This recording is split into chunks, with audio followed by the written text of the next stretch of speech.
Georgia said goodbye to one of its own this week, and the service they held for Peabo Bryson, the boy from Greenville who became the voice of some of the most beloved duets in the history of American music, was everything the man deserved.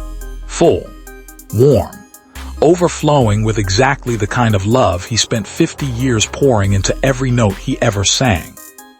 Peabo Bryson died on June 2, 2026, at the age of 75 in Marietta, Georgia, following a stroke.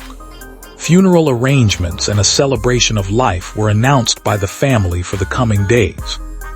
He is coming home to Georgia, the state where he built his adult life, where he survived the 2019 heart attack and came back to the stage, where he recorded and performed and lived the quiet daily chapters of a life that the public only saw in glimpses. He is survived by his wife Tanya Boniface Bryson, their son Robert, his daughter Linda, and 3 grandchildren.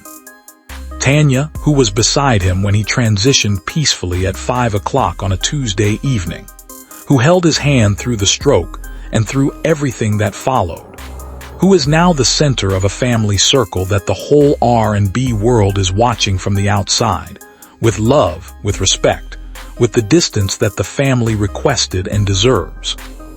Now the guest list. Because when you spend 50 years making music that played at every first dance, every wedding reception, every anniversary dinner, every moment when someone needed a song that said exactly what they could not say themselves, the guest list for your memorial is the whole world. And specifically, it is the voices who stood alongside yours. Celine Dion was not just a collaborator. She was, by Peabo's own admission, one of the 2 people he loved most in the entire world. He said so publicly. He called her extraordinary and exquisite in every single way. He said he adored being in her spiritual light. She posted the 1993 American Music Awards photograph, the 2 of them at the peak of everything, with 5 sentences that stopped the internet. She was there in spirit, in the voice that joined his on the most beautiful opening line in the history of Disney music. Bryson described Roberta Flack and Celine Dion as his 2 favorite people in the entire world, calling them the quintessential female vocalists, and saying he adored being around their energy and discipline. Roberta Flack, who recorded Tonight I Celebrate My Love with him, who gave his voice a home in some of the most romantic recordings of the 1980s. She was in that room, in memory if not in person, the way she has always been in his music. Regina Belle, who sang A Whole New World alongside him, whose voice completed the promise that his began, who is now carrying the other half of one of the most recognizable recordings in the history of popular music, Alone. Now the place of burial. Peabo Bryson died in Marietta, Georgia.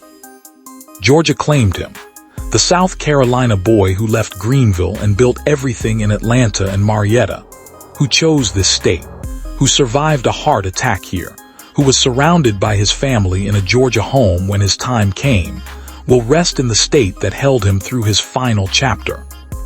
Not Greenville, not the city where the story began.